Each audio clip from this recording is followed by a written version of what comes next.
and he really liked the name Zodiac. And there were some other things that we'll get into in the near future here that also connect him ever so slightly. But once again, all circumstantial evidence. We do have a call. Let's go ahead and take this call. It looks like the stream's going on and offline for something, but we'll take this call. Caller, go ahead. Hello, hello. Are you Are you there? there? Hello? Hello? Hey, can you hear us?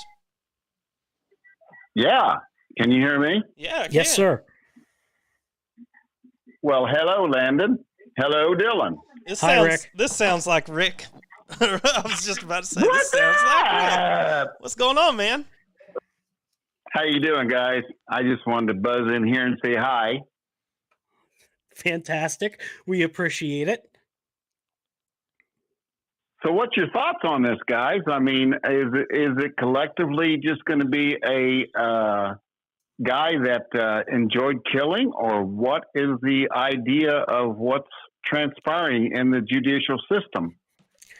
So, as far as the judicial system goes and the police, and we'll get more into evidence in a bit, but the idea was basically that this was a guy who enjoyed hunting people for pleasure. Um, he sent a lot of ciphers to police, only a few of which were decoded, but the major one that was decoded is a reference to the novel The Most Dangerous Game, which is basically just a novel about a guy who owns an island and hunts people for fun. Um, the, Whoever the person was who carried out these attacks was a deeply disturbed person, but really there's not much more to go on other than that. Wow.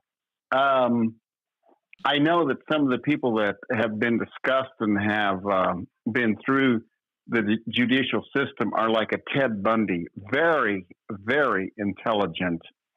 And that psyche of their person is something that you really have to look at. Everything that the Zodiac did was thought through. I can tell you that there are a lot of theories from people who believe this was someone who suffered from a multi-personality disorder. We'll have more on that here at the end of the episode. There are a lot of people who believe this is someone who probably sustained a head injury at some point, but these are all people who are just doing profiles on somebody who we've never caught. That's awesome. Okay, I'll let you guys get to it. Okay, I'm just going to listen for a while. Thank you, Awesome. guys. Thanks, Rick. So one more question, then we can move on. Did these murders occur in like alongside with the Zodiac calendar? I lost the comment, but it was something like that. To my knowledge, no. That wasn't the connection at all to the Zodiac. The connection to Zodiac had nothing to do with like the calendar. It had nothing to do with him killing people who had a certain birth date or anything like that. It had to do with his really a lot of it had to do with his coding. And once again, Zodiac was a title that he had given himself. Right. All Um, right, that's all. We did drop the stream there for a minute during that call, but it looks like we're back up and running. So, thanks, guys, if you joined back in. Sorry about that. Yeah, we apologize for any technical difficulties. To my understanding, there are other folks on the network who have had some technical difficulties lately as well. Yeah, I don't even Um, know what that was because I mean we're streaming fine, and then it just dropped out and reconnected, so we lost some time. But whatever, let's move on. It's working. So yeah. All right. So moving forward, this is still the case at Berryessa. So, like I said, Brian was asking a lot of questions. And the reason that he was doing this is because he was taking like a psychology course in college. hmm And he knew that if you ask questions to these people, they will normally give you answers that can help you later find them. The dude was 22 years old and really intelligent. Um, Brian asked him if the gun was loaded because he had heard that if it was a robbery, most of the time they don't have the gun loaded because they don't want to kill you. At this point, the killer showed him the clip full of ammo and then reholstered the gun. Brian assumed the man. Um, Brian assumed the man would leave, but instead the man began stabbing Brian. Cecilia knew what was next and she was struggling, but he continued to then stab her. Then the killer walked off. Brian was trying to Brian was simply trying to keep Cecilia alive through conversation. He was able to loosen her tie with his teeth. He began yelling for help no passersby heard until a man in a boat stopped his boat, turned off the engine. However, this man also left. So Brian talks about how there were a lot of people in the park in other areas who he could see, and none of these people paid any attention. Doing it right out in the open. Yeah. Broad daylight. That's kind of Cecilia, ballsy. Like, at what point as a criminal are you like, yeah, I can just do this in the middle of daylight with everybody around. It won't even matter. I'm that good. Once again, How cocky do you have to be? Once again, this particular incident is an anomaly throughout the case. Right.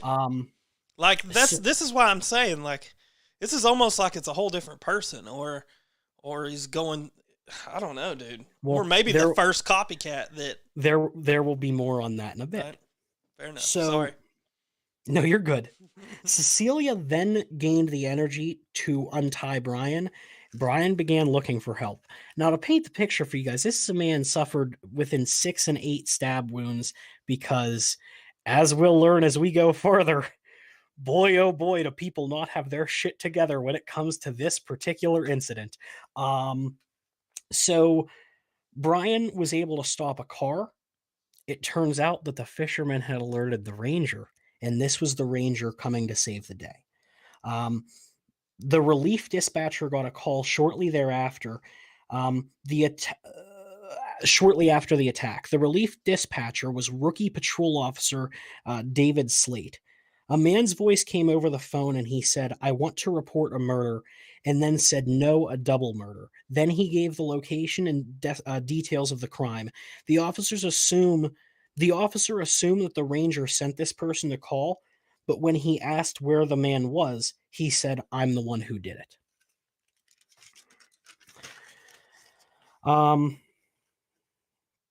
The officer said that the tone was distinct, and the voice was distinct. And Brian said that he would recognize the voice if he ever heard it again. That's important for later. The police took a statement from Cecilia. She described the hood. She said that it was confusing to her that if you're going to kill someone, why wear a mask? Right. It actually turns out, though, that while the man was behind the tree, Cecilia got a good glimpse of him without the mask. She ID'd the man to be. She ID'd the man to have lengthy brown hair. She said that he was a white man with dark glasses. He was about 6 feet tall. He was overweight, and he was wearing all dark clothes. She also described the hood and the overlay that he was wearing. Now, this hood is unique to this one killing, right? Because that didn't happen anymore. No. Earlier in the last case, the surviving fellow, the Vallejo, he didn't see a guy with a hood, but he described what the guy looked like. Right. What we're starting to notice, though, is that they gave slightly different descriptions on person. Pretty much the only thing that's agreed upon is that the guy was wearing glasses and he's at least 6 feet tall. Okay. However, Cecilia's ID of this man was not reported. It was not reported at all that she saw his face, and it was left out of the official police report. Why? That's a great question, Landon. Yeah, it is. Because, quote, I'm a genius. The police officer didn't think it was important. Right. Of course not. Shortly thereafter, when Cecilia ended up going to the hospital, she went into a coma before passing away. She couldn't follow up with any more details past what she had originally gave to the responding officers. Brian continued to be interviewed, however. Physical evidence was also compromised, but turned in by the Rangers. Basically, what happened here, the Ranger, not being a detective, thought it would be a good idea to just move all of the evidence, pick it up so it wasn't trampled on, but he didn't realize that he just compromised the entire crime scene. What an idiot. Well, So, he is a ranger. He's not yeah.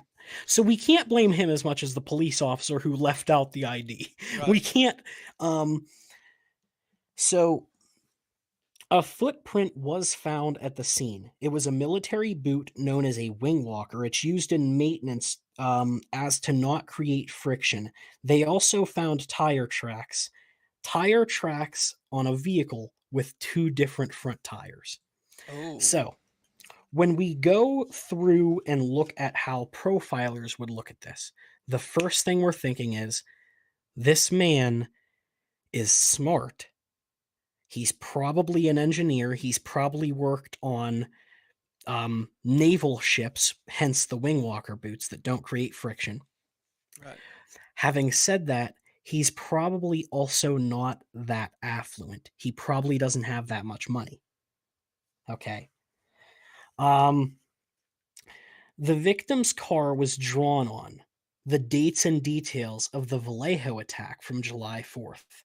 This was a calling card left with the same circle and crosshair symbol as well. That's the note. I think you said that's number 5, Landon, the car door. Yeah, I have it pulled up now so people can see Thank that. you. There's a belief that the killer was fixated with time. It seemed like he was also quite OCD. We move forward here to what is believed to be. We really did run through shit pretty quick too. Do we have any questions or anything? Nothing right now. But I think it. No, I haven't seen any comments come through here in a minute. I have to say, I was not expecting us to get through this quickly. Oh, we did have one. Has John Douglas ever weighed in on the Zodiac? I don't even know who John Douglas is, so maybe you know that one. John Douglas is one of the folks who is related to the Mindhunter series. He's one of those. He's one of the first FBI profilers. Gotcha. To my knowledge, no. Well, you would think, right, that people that have that career where they're doing FBI profiling or whatever, you know for a fact that they've sat back and looked at some of these more famous cases and were like, maybe I could solve that. You know what I mean? Like everybody wants to solve these unsolved things. I mean, that's their job, and because we have time to kill and we can kind of just have an open discussion, like we're not running for time or anything. We have way more time than I anticipated. We got through this way quicker than I anticipated. We're not quite at the end though, so we're good. A lot of times with these FBI profilers, they are able to figure out who did it with little to no evidence. A great example of that is the DC snipers. right. I don't know how many of you guys are familiar with that case. I'm not exactly familiar with it either, but I can tell you that the FBI profilers went in and they said, first and foremost, we believe that the killings are done by someone who's a militant sniper. So the assumption is that he was a militant sniper, probably white, and he was probably in his 30s to 40s. They went on to say that most snipers have a god complex. So when they started receiving letters and this person was referring to themselves as God, they had assumed as much that that was the sniper. But then they had also retrieved letters that were different, which they assumed it was a completely different person. They assumed that person was probably someone that was much younger, didn't have a vocabulary, didn't have that same type of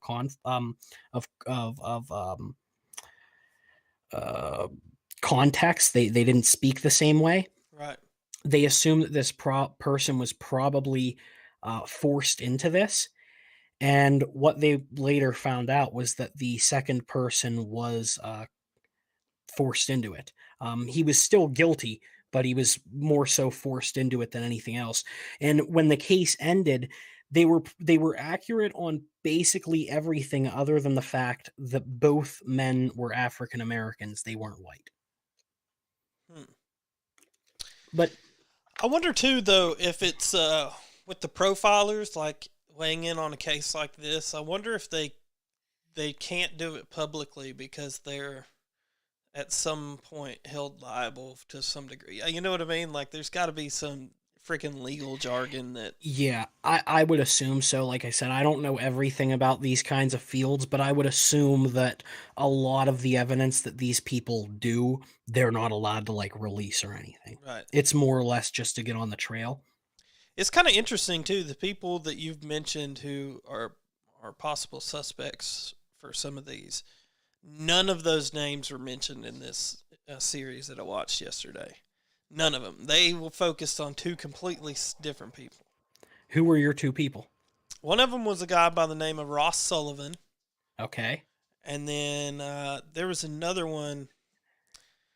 I can't remember. Was his last name Kane? I Kane. think it was Yeah, Lawrence Kane. Kane. Kane. Yeah.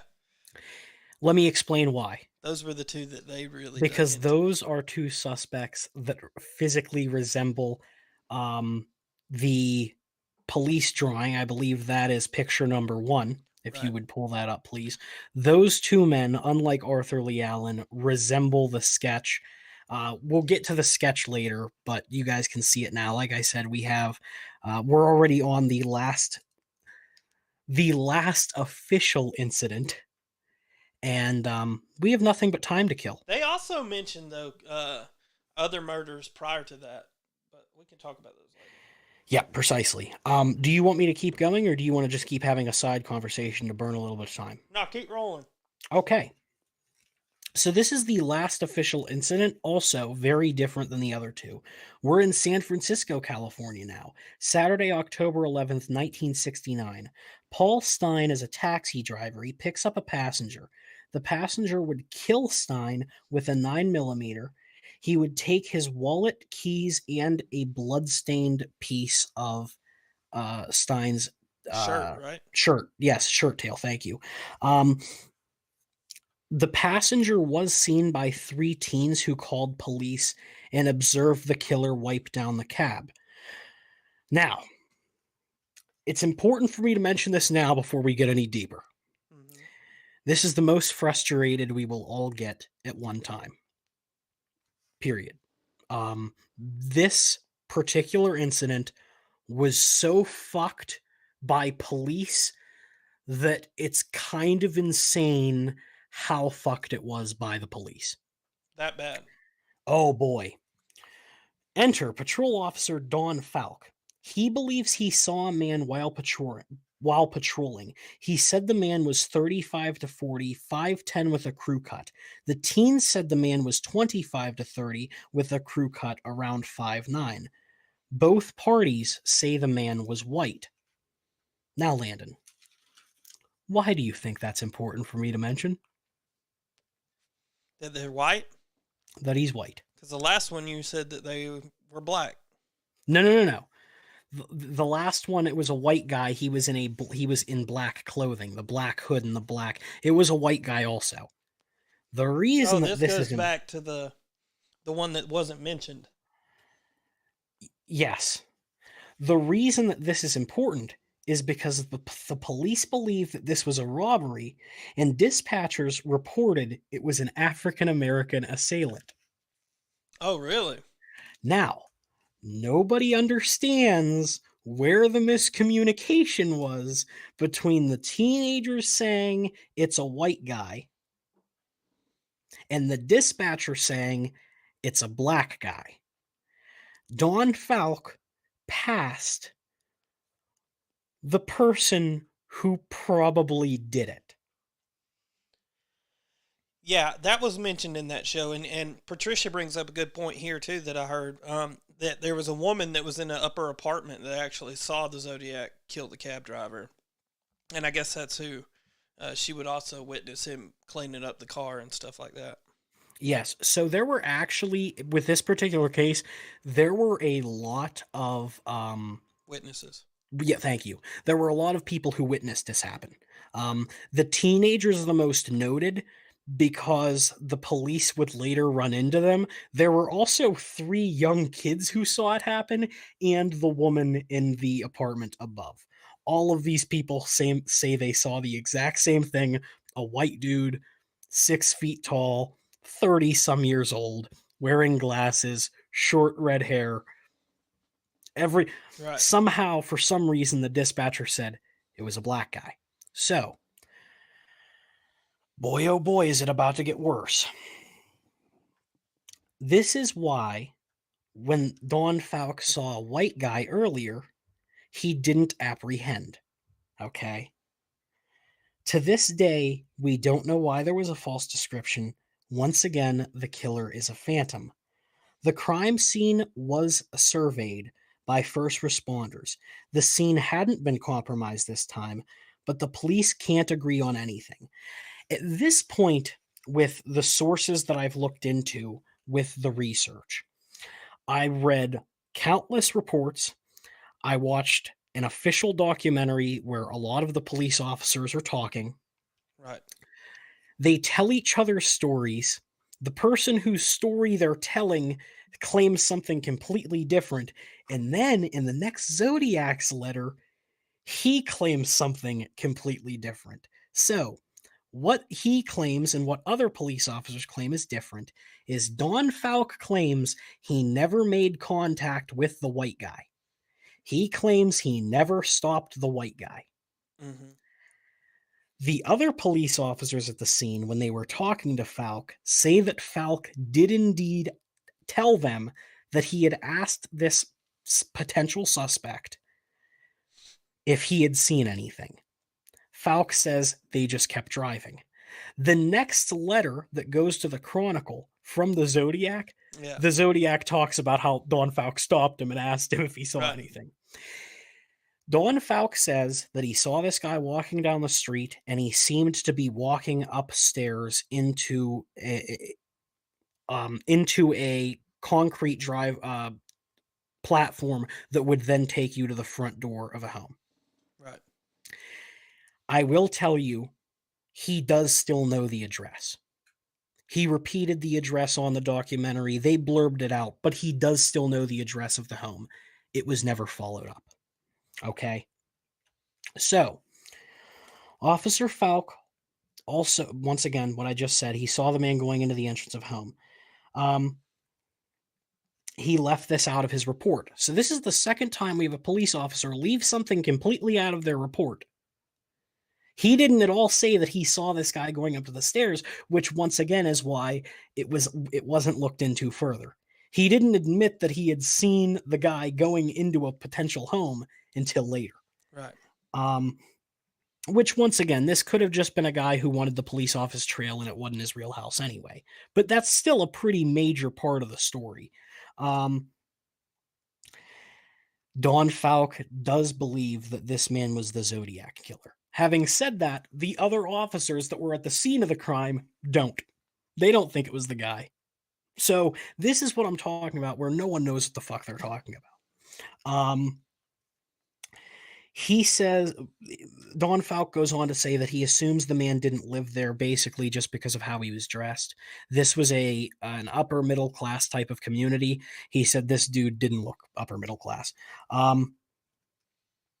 When he was asked why he left this shit out of the report, he said because he wanted the investigators to follow through. Oh my God. So this is the kind of police officer we have running around in the 1960s. It's not my job. Fuck it. We have a mass lunatic killing everyone. Fuck it. It's not important. Leave it out.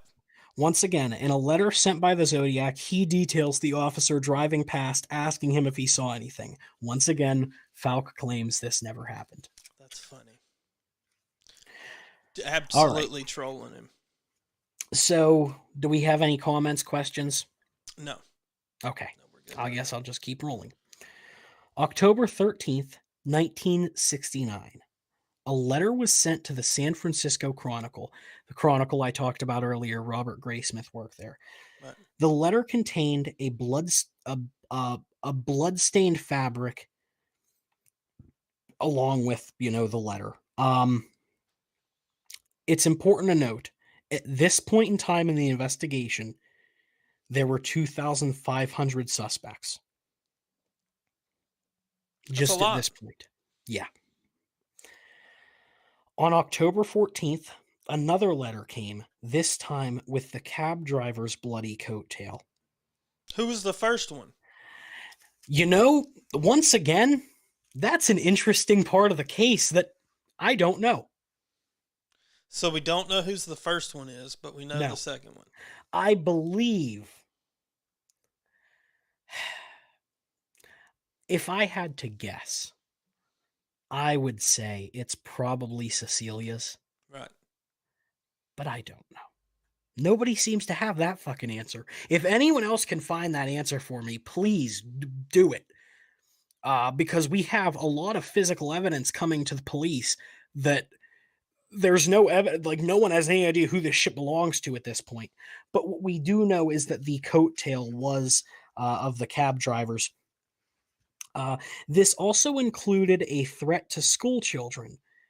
Quote, just shoot out the front tire and pick off the kiddies as they come bouncing out. Right. Now, once again, I said I wasn't going to talk about suspects, but we have time to kill. So, in the documentary, This is Arthur Lee Allen, one of his acquaintances said that Arthur Lee Allen had made a very similar type of statement to him once. So Arthur Lee Allen was once a school teacher. He was fired for diddling. And he was a very bitter, angry type of guy. But everyone who knew him said he was fascinated by a child's world, which that's a really creepy statement. I don't really know what it means, but everybody on the documentary, friends and acquaintances, agree that the guy was fucked up in the head and that he would just say shit like this out of the blue. And they always thought it was just him being funny, like trying to incite a reaction. Like they tell stories about how he would smack bugs with a fucking machete. Oh, that's gangster. And the one dude talks about how they were all sitting at the kitchen table one time and Arthur pulled out a knife and just stuck it in the middle of the fucking table. Like they say that the guy was really, I couldn't watch that full documentary because those people were like talking at a snail's pace. But I watched enough of it to understand that this man was fucked. Right. There's another guy that didn't even know Arthur Lee Allen, but claims that Arthur Lee Allen and this, basically this guy was fucking around with some girls, with some guy's girlfriend. So one day the boyfriend came, knocked on his door, broke into his house, grabbed him by the balls, and then Arthur Lee Allen kicked down the door with a knife and threatened to cut the dude's dime packages off. Oh. Like, That's it's a nice. real messed up fucking guy. Regardless if he was a Zodiac killer, he should have been institutionalized, and I believe later in life he was arrested for something that was separate. We got Patricia jumping in the chat here. She says, I remember being young and my dad and uncle, who was a sergeant in the Chicago PD, talking about a hooded asshole in California and how the cops must be dumb as fuck. So, I have my own personal theory on why the hood. Oh, yeah? The Texarkana killer wore a hood. Well, after watching that thing last night, I thought it probably came back to some stupid comic book thing, but I don't know. I mean, I don't know anything about a mass vigilante. I don't know anything about the comic book thing. I've never heard the theory that the guy was like doing the good work as a vigilante. I've never heard any of that. And you need to watch the show, dude. It's interesting. See, I don't like shows like that. We haven't even talked about the cipher thing yet, and that's like the big thing that show dives into. Listen here, cipher. We're not diving deep into the cipher. I'm not gonna lie to you, because me trying to explain that cipher is going to be like really difficult. We'll get into it a little bit, right? But there were a lot of ciphers, and only one of them is believed to one or two of them are believed to be officially cracked. One of them was cracked by like a school teacher and his wife. They like to do crosswords and Sudokus, and one morning, when the Zodiac would send the ciphers, he would send a letter along with it that said, "I'll kill again if you don't print this in the newspaper." Mm-hmm. So they would print it in the newspaper, and this like math teacher and his wife sit down and they solve one of them. And they actually had a really cool thought process. They said, whoever this is, they're a narcissist. So the word I is going to be used a lot. Mm-hmm. And so they were able to look at whichever letter was used the most, and they said that has to be I. And then they were able to like figure out the whole fucking thing. No shit. Yeah, it's insane. Yeah, that one But cipher, I'll put it up on the screen but now, the one you but sent me a that's picture of. but the cipher that was solved is the one about the most dangerous game. It was basically he said something like, I kill people because it's fun. Man is the most dangerous game. Like that's what he said. The Zodiac killer also put in a letter that his name was in one of the ciphers. Um, Once again, I said we weren't going to talk a lot about suspects, but the name Kane is supposedly in one of the unsolved ciphers. And once again, that would add validity to the fact that maybe Lawrence Kane did it. Lawrence Kane is also connected to the case because I believe he used to cause problems around the restaurant. Mm-hmm. And somebody was killed like right outside the library that he worked at, but they couldn't connect that to the Zodiac. It's a whole bunch of shit that I don't, I didn't dive into, so I don't have enough knowledge to describe to you people. So I'm sorry for that. Like I said, I didn't think we'd go through everything as quick as we are. So several letters has been sent by the Zodiac in months and supposedly years to come. Many of them in a cryptic language. Not all of them have been fully decoded. Among these letters were key details of the case and evidence of the physical nature. So, once again, more physical evidence, but also details of the crimes that weren't published that regular people couldn't have possibly known about. This is where the story really takes a turn, everybody. The Zodiac also called into the Jim Dunbar show. It wasn't a bit.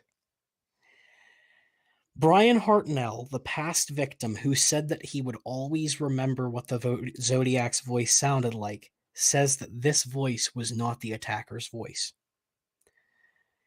The caller did seem troubled.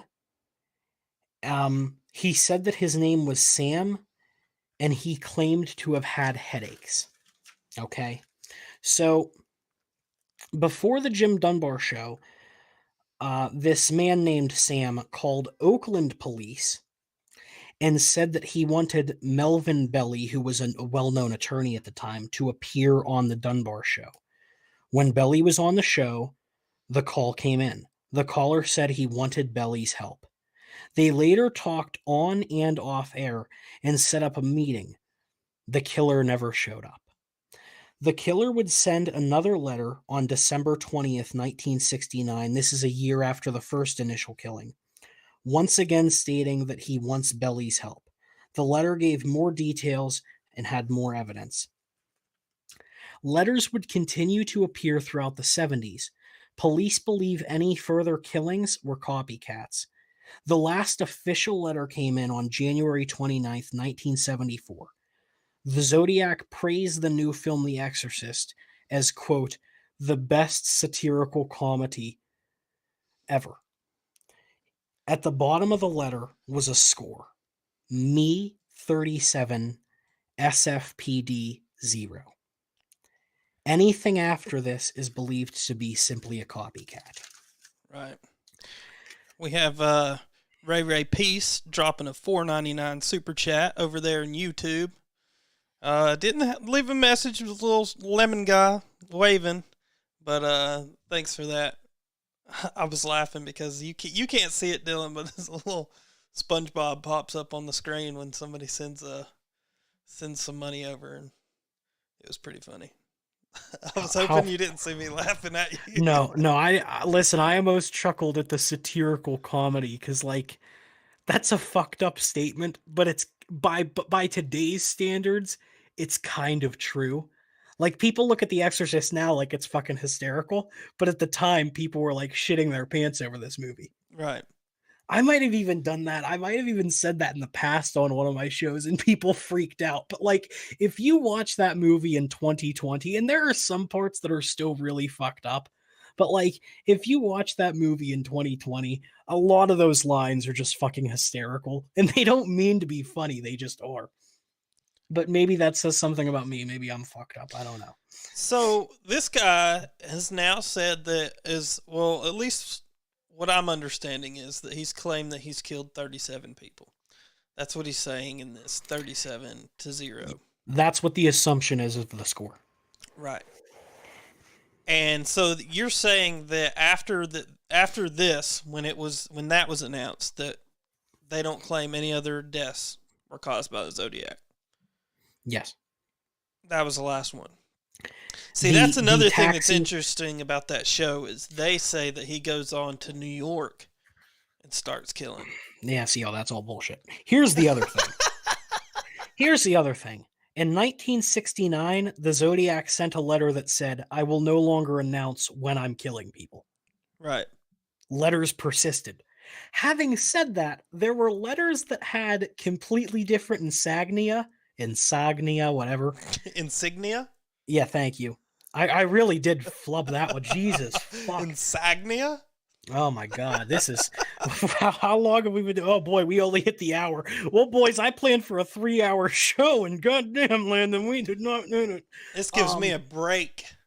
Yeah, man. Break tonight. But there was a couple things I want to get into at the end of this when we're officially done that I was kind of pissed we were going to have to push off till the next episode. So I have to tell you, this normally doesn't happen where I plan for a certain amount of time. Yeah, let me mention that Dillan was like, on the last episode, he's like, I got exactly this amount of time or whatever. And it was spot on. And then this time, he's like, yeah, man, I got 3 hours. Here we are, 2 hours early. Well, here's the thing. I was expecting for there to be a lot more conversation, but I will say the flaw on my part, I didn't account for the fact that by not discussing suspects and by not discussing the ciphers, that like it would take me an hour to try to describe to you the ciphers. Yeah, the ciphers were crazy. I'd recommend anybody that wants to dive in more into the ciphers and really understand those to watch that show.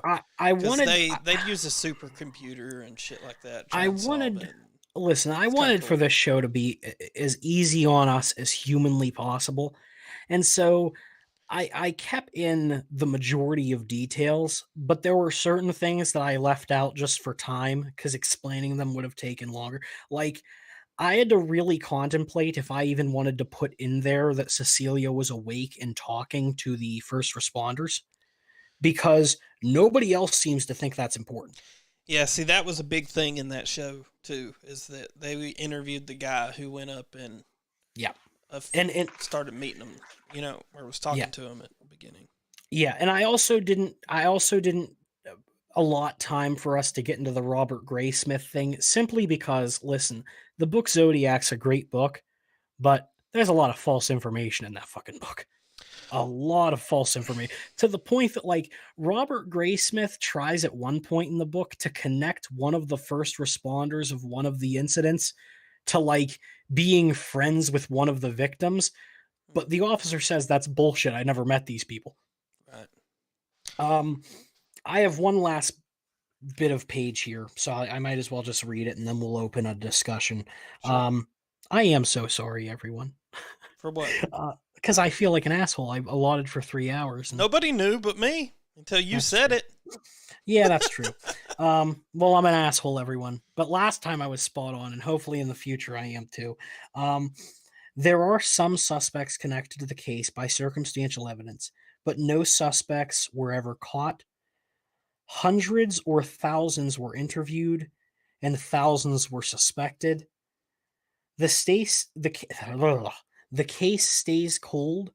It stays unsolved, but it is still an open, ongoing investigation. So this is different than the Dahlia case that's been closed since 1940 or since 1950. Right. This case has been open since 1969. They really don't want to close the case, and the police still, the San Francisco Police Department still gets hundreds of tips a year on who the Zodiac killer is. I don't have it written down, but I guess potentially the guy could still be alive, right? He would be really freaking old, but he could still be alive. Looking at the major suspects, Arthur Lee Allen, dead. Lawrence Kane, dead. The other guy in that show that you were talking about, I believe he's dead. There's another book that came out by a guy named Gary Stewart. I don't know what his dad's name was. Anywho, he claims his dad did it, dead.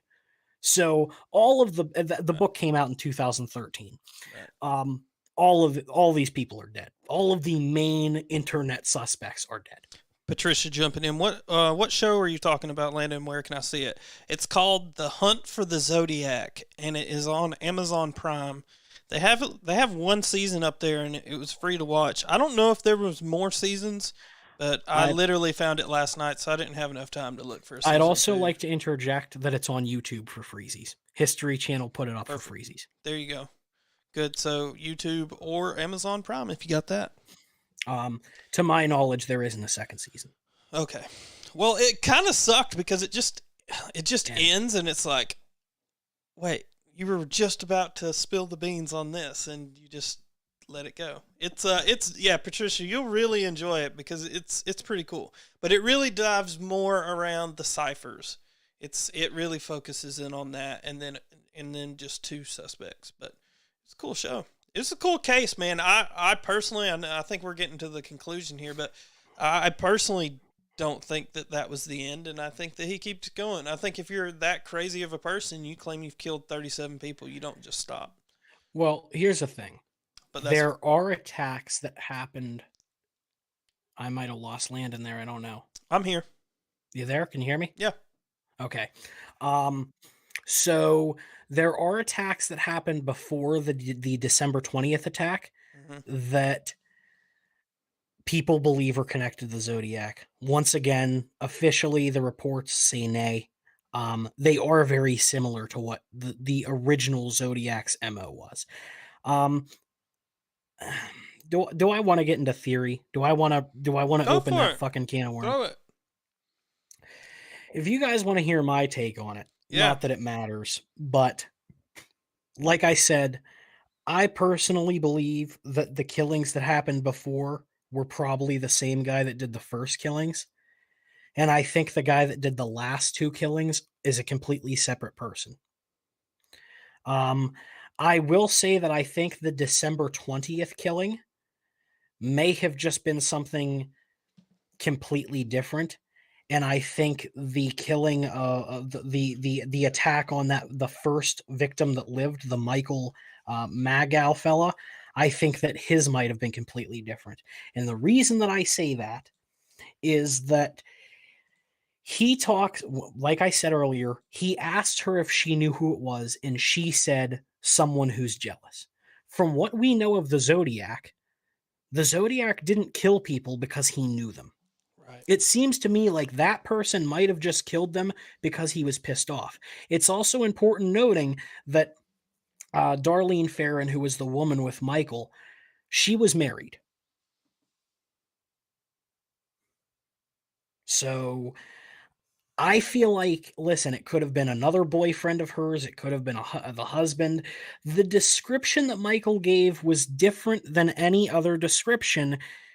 And the only things that we really have concrete are we know it's a white guy. We know he wears glasses. It may be a little chunky. Well, but not everybody said that he was chunky, though. Not all of the suspects said he was chunky, or not all of the witnesses said that he was chunky, rather. So we don't even have that to connect.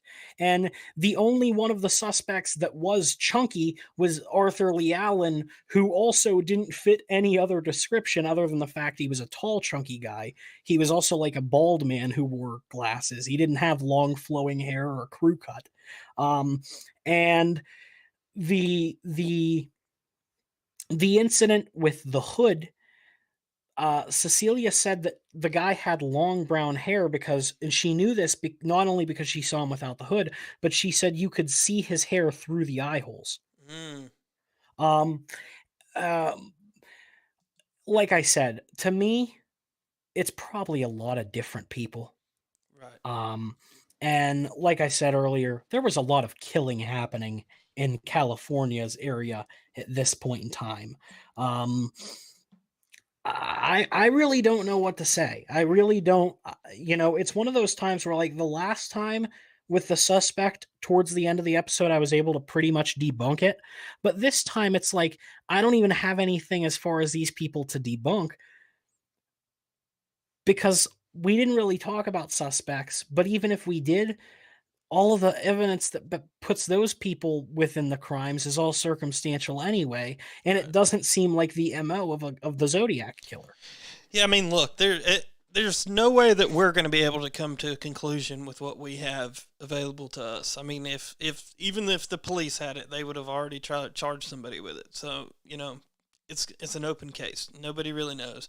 I'm kind of with you in the idea that there's probably some of those murders who were not the Zodiac killer or had multiple people involved in them. I think that that's probably uh, pretty easy to get confused there with all these murders happening at once. To me, one of the major points that tells me that at least the incident at the incident with Michael, his was at least different because or not Michael, was it Brian Hartnell? Sorry, Brian Hartnell. He says that he would know the person's voice if he heard it, and when he later heard the tape of the call in to the Jim Dunbar show, he says that wasn't the voice of the guy. So maybe that one was completely separate. Maybe that guy was legitimate and he killed a guard and just wanted to get to Mexico. Who the fuck knows? But everybody who heard the guy's voice say he had a distinct monotone voice. They say he had a really creepy way of talking. And Brian Hartnell says he would know the guy's voice if he heard it, and he's never heard it again. Well, And I should also mention that you may have the question, what did the police do when the threats to school children happened? The San Francisco Police Department sent unmarked units to follow every school bus. They also prepped school bus drivers on what to do if anything were to happen. And basically, what they were told to do is keep driving, make sure your kids get down, the police will handle it. right, right. There was some documents of like him talking about planning a bomb to blow up the school bus at some point. Yeah, that's in one of the letters that he sent. I don't believe it was to blow up a school bus. I think it was to blow up a school. Oh, okay. And he had actually put like a blueprint on how to build the bomb, Yeah, yeah. which engineers had looked at, and Said yeah. the guy knows. Yeah, the guy knows how to build a fucking bomb. Right. That's crazy. All right, that's all I got for that. I do want to mention before we move on that I didn't mention this in the beginning. I was trying to hit that freaking post, and I think I did it. I hope the stream didn't screw up before that because I need to save that. I hit the freaking post tonight. But we do have a Patreon now. I did set up a Patreon. I was really debating on setting up an OnlyFans just because I thought it would be more funny for us. But whatever. We got a Patreon. I got it up. I got a few tiers up. I'm going to add some more things in there. But if you are interested in joining our Patreon and helping out, and I really just want to get to the point where this thing pays for itself. And Can you maybe take us through the tiers and what each tier does as of now? yeah, let me pull it up here. As of now, we have a tier that is just for $1, and that is just if you just want to give us something. You're not going to get anything back out of that. And that actually may end up going away. But the dollar, I mean, anything helps to help Landon pay for this shit, and that just shows your support for us. I believe with Patreon, you're also allowed to like leave a little message. So, Yeah. if you guys just want to tell us, if you guys would like to leave recommendations for future episodes you'd want us to touch up on, keeping in mind it doesn't have to be serial killers. It can be anything that's oddity, and also, if you guys like the theme of killers, I do have some cool stuff coming, but this is going to be the last killer episode for a while. I have some other things in the future as far as my episodes go. I believe that the next 2 shows are Landon's. Yeah, we'll see. Yeah, we'll see. I mean, I can always do shit, but I don't know how you wanted to do that. We'll talk about that off air. But at least one of the next couple episodes is going to be a Landon driven episode, and Right. I don't know if you want to say what we'll be looking into or not. If you want to leave that up, We'll leave that as a mystery, because it could change. I don't want to get people's hopes up. But let me go through some of these tiers. So we do have the dollar one, which I like I said, I may end up just taking that off. The next one's at $5, and that is a giveaway sponsor. So what I'm going to be doing is doing a giveaway once a month, and anybody that is in that tier is going to have the opportunity to have her name thrown into a pot for the giveaway. As of right now, this is brand new, so nobody's there. So if somebody jumps on that $5 spot, you'll pick up the giveaway for December, which I'm going to give you a T-shirt. It'll just be a T-shirt for this month. I'm going to get a lot more cool stuff in the giveaway, but we've got to get this off the ground first. So next, there's a $20 a month section there for an on-screen sponsor, and that's where, if you guys look at the show here, you'll see this Exposing Reality Radio logo. What I'll do is I'll end up, if you have your own logo, I can pop it in right there beside this one. You'll be on screen. We'll mention you before and after every show. So if you got a business or something like that you want to promote, you can do that. Or if you just want to put something silly on my screen and make me talk about it every episode. That's kind of like the thing with this is like, if this were me, I would do these things just to mess with me. Like I want to add another tier in here, some probably like the $10 tier where whoever's in that group of people get to decide on one of the topics we have to talk about at least once a month. One topic they choose. And so like if I was in that tier, I'd really screw with us too. So anyway, I'm going to be adding some more to it, but we got a couple up there right now. So if you guys are interested, we'd really appreciate it. I'd also like to point out that while Landon's computer screen was on, he was lit up like Jack Nicholson's Joker. Just absolutely horrifying imagery coming from that side of the super bright, of the screen. But you know, I just want to say, like, thank you guys, everyone, for really supporting the first couple episodes. Even if you don't donate to the Patreon or the Super Chat over on YouTube or whatever, we appreciate the feedback. We appreciate the messages. We appreciate that you guys are here along with us for this journey.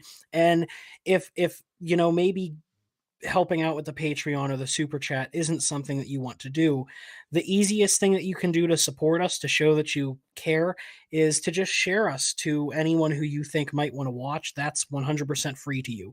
Right. It's also free to leave a like. It's free to leave a comment. A review. View on Apple Podcasts. If you want to leave a review, that would be great. 5-star review. It's also, even though we're a 1-star podcast, just lie for a little bit. Give us 5 stars, and I'll give you a high five at some point whenever Rona's over. And myself and Landon are also, you know, we're open to any feedback that you guys have. If there's an issue that you seem to have with the show, let us know about it. If there's a way that you think we could make the show better, let us know about it. And, you know, we're doing a lot of things that a lot of different shows don't do. Obviously, we have the call-in number, which we thank Rick Warren for using today. I'm sad no one else did. Right. I was really hoping for more discussion, but we got a lot of comments and questions and people who were in there, so I appreciate that. And also thank you guys for bearing with me while I gave you the details of the case. Yeah, it was pretty fun. I'm still looking for a drunk that we can have call in. We do have an update from Bob. Dillan said I can't do it on this episode to scare everybody away, so we'll have to do that next time. But it's an interesting one. Well, for you know those what? of you that have been following that case, we're winded down now, and I think that the serious portion of the show's over. And while we're not making jokes, you know, yet, I think that it would be okay to play the Bobcast. Oh, but now he has a change of heart. Well, I expected us to do a full 3 hours, and I expected it to be a lot more sad, and I expected morale to be down, and I expected people to be more pissed off about police negligence, but you know, everybody's in good spirits. So even though you and I are I'm still nauseous doing this episode. You know, we were really nervous going on. I don't know if you still are or aren't. No, I'm good now, but yeah, definitely coming on, dude. I was like, why am I nervous? This is probably the most nervous I've been since back when I was doing like Out of the Shadows podcast, like my very I first mean, podcast. we were really gearing up that this was going to be like the biggest show that we've done, and I unfortunately don't get to know if that's the case or not. Landon has all the Well, details I'm on going to that. be completely honest with you. We really kind of got screwed when 20 something minutes in, we dropped the entire stream and then it started an entire new stream rather than just going back to the one it was on. So that really kind of screwed us. Once that happened, we lost a lot of viewers, but we were doing really well at the very beginning. So, but anyway, guys, if you're catching this back later, remember you can always go back and check out an audio podcast through Spreaker, Apple Podcasts. It's about to hit iTunes. I think that I'm still a couple days away before. iHeartRadio before it hits iHeartRadio. So, but Spotify, all that crap like that. So go listen there. Actually, if you listen through the audio version, we get a couple cents. So it actually helps us if you do that. So, right before we play the Bob Kessler call, for those of you on the Afterlife Network who aren't familiar with Bob Kessler is a fun kind of caller that myself and Landon, have gotten throughout our shows when we were just doing the Landon and Dillan show and having fun. And he's a character. He's a fun guy, and we love his calls. Yeah, I think it's important to mention that, when we started this show, we didn't really have any intentions or you know what I mean? Like we just wanted to jump on, talk shit. Yeah, we didn't intend that we were going to be moving to the Afterlife Network and actually diving into serious subjects and actually doing like a show. We were doing the Landon and Dillan show and just talk about stupid shit like Taco Bell and OnlyFans and God knows whatever else was happening in our tiny minds. But we appreciate the support, particularly over on the Afterlife Network and to all of our audio listeners. And with that, I think it's time to play the call. Landon, do you have it up? It's still loading up right now, but Oh, we do boy. have a $2.99 super chat here from Ray Ray Peace. My Wi-Fi messed up, but I enjoyed what I got to hear. So awesome! Thanks, Ray Ray, for jumping in and your couple super chats. It really helps. Much appreciated. Jump over there on Patreon. Do the $5 tier. Nobody's there, so you'll get all the freaking prizes. Get a T-shirt this month and all that cool stuff. So, but yeah, I'm still loading up this call, so we can move on for a second. Once it loads, then we can go. This is the only thing I don't understand with Skype. If somebody leaves you a message, I have to sit here and let this stupid thing load until I can play it. I don't get that.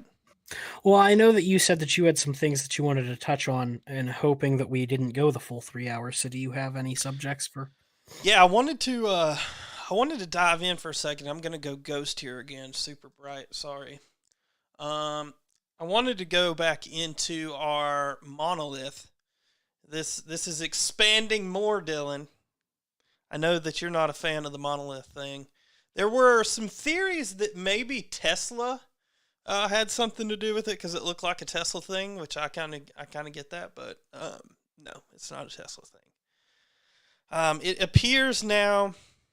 I think we're up to 3 or 4 different monoliths have appeared, but there is a group of people, a group of artists.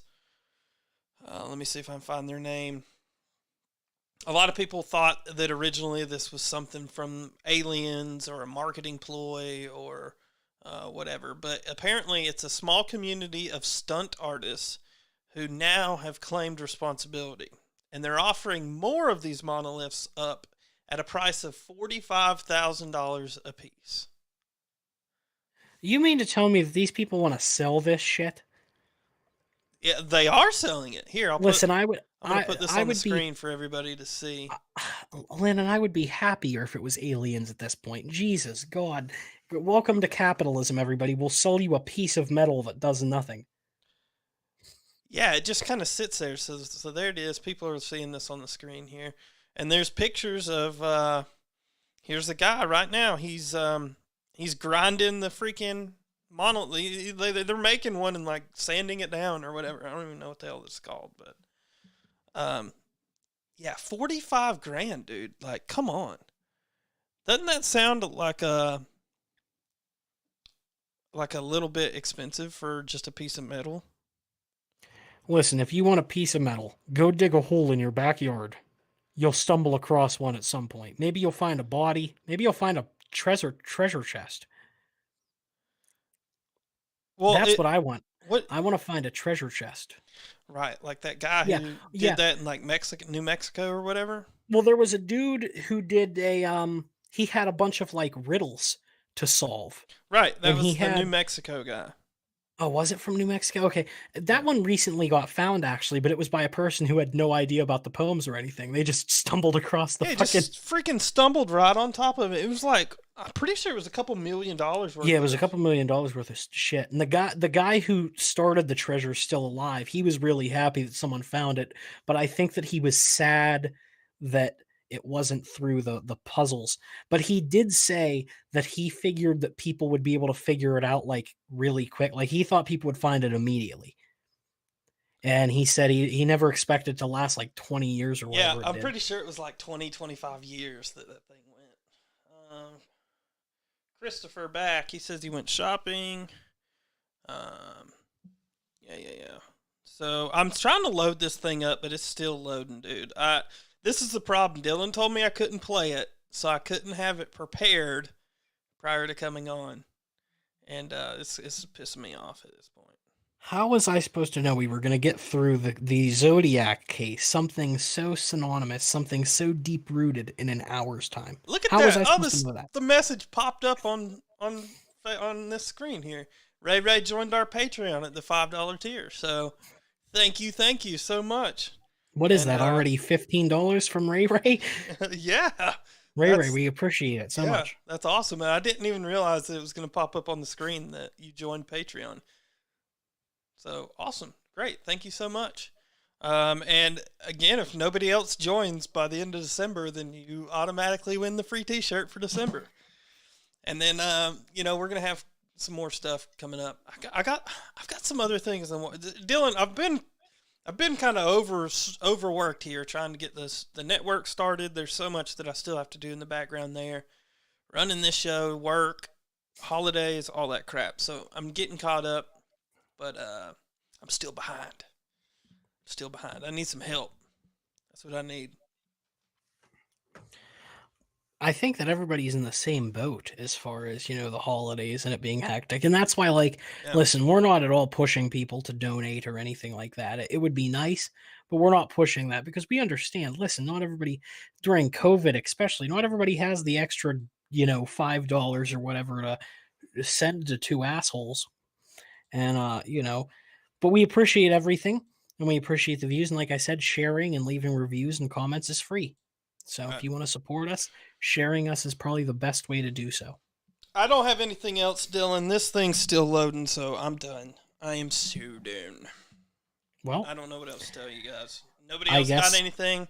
I'll give it another 60 seconds here for somebody to call in if they want to talk about something else and let this here load. But Dylan, this has been fun, dude. yeah, I'm kind of glad it didn't go 3 hours. yeah, we would have been exhausted. Yeah, I mean, it was just a lot. This is a lot to digest, and Yeah. when you're throwing that, it's almost like we need to like break this down one murder at a time. And that's I don't know. I had potentially thought about that, but then I said if we do it that way, then we become a true crime murder mystery Right. show, and I know that isn't really the vision. Right. And I know that we've gotten a lot of positive feedback on the Black Dahlia one. I know that we've gotten a lot of so far we've gotten positive feedback on the Zodiac, but I didn't want to make this like a series. I didn't want everybody to think that we're only doing murders or that we're only doing these unsolved types of crimes. We're going to be doing other stuff. I think myself and Landon are both very different people. Yeah. And so the shows that you'll get from both of us are very different types of shows. Landon's type of show is going to be different than mine. Like I'll tell you, like I said, I know I've said in the past, I want to dive into Kennedy at some point. I know that I've had requests for the Son of Sam, Yep. which is another murderer. So I'm kind of relaxing on that. I know DB Cooper is one that I've had request, which is interesting because it's not a murder, but it is interesting.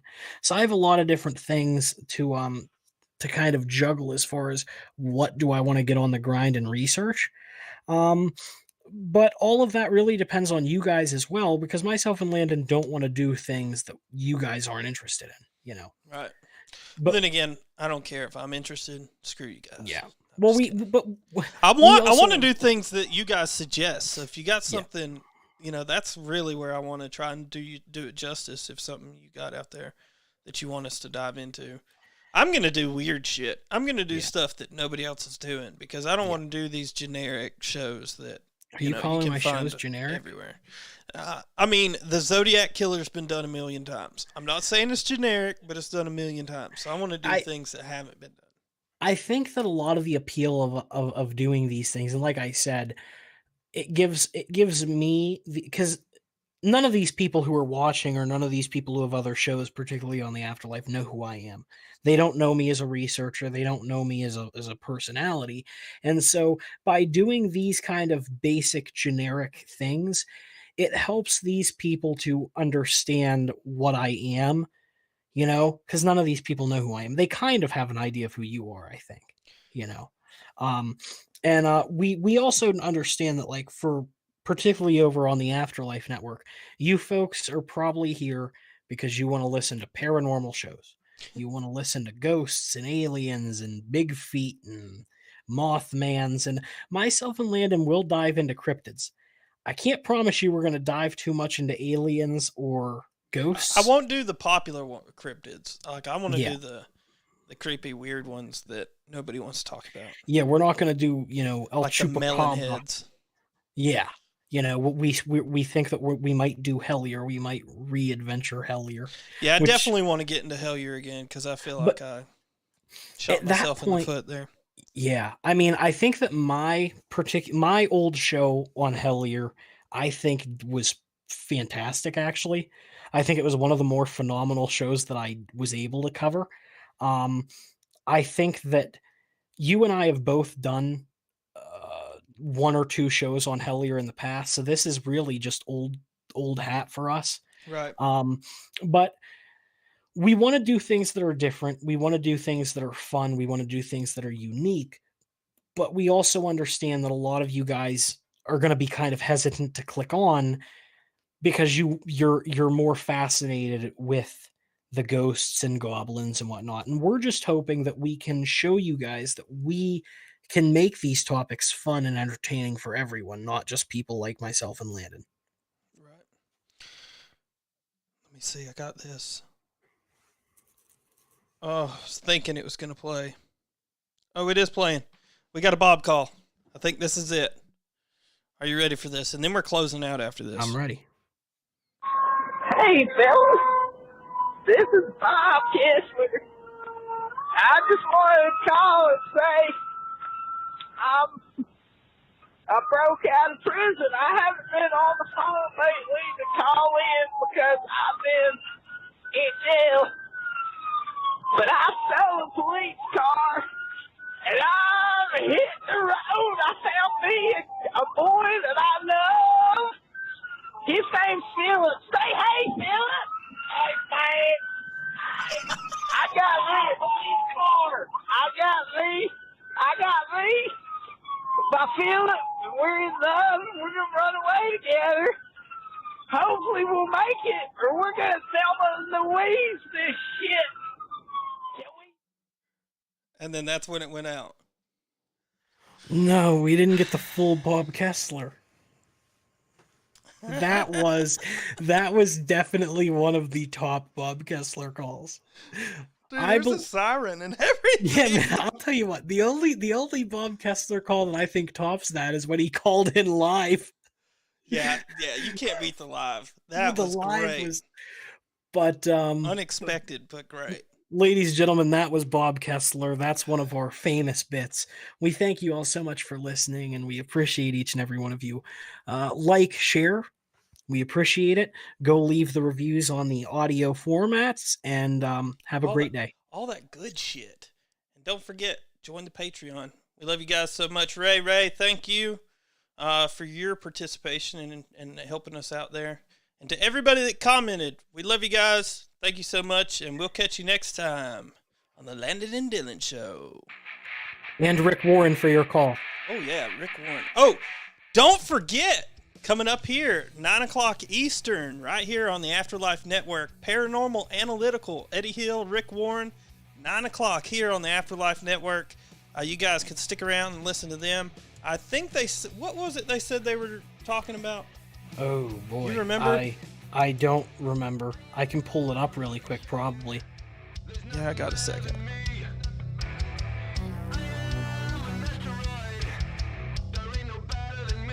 They're going to be discussing remote viewing, and I know for a fact Rick has a really good story, so tune in, guys. You don't want to miss it. Yeah, there you go. And, of course, Jerry joins in the last second. Yeah, Jerry, we're ending this. All right, guys. Thank y'all. We're out of here. Woo-hoo! That was a great episode, Dylan. Thank you, brother. Good job.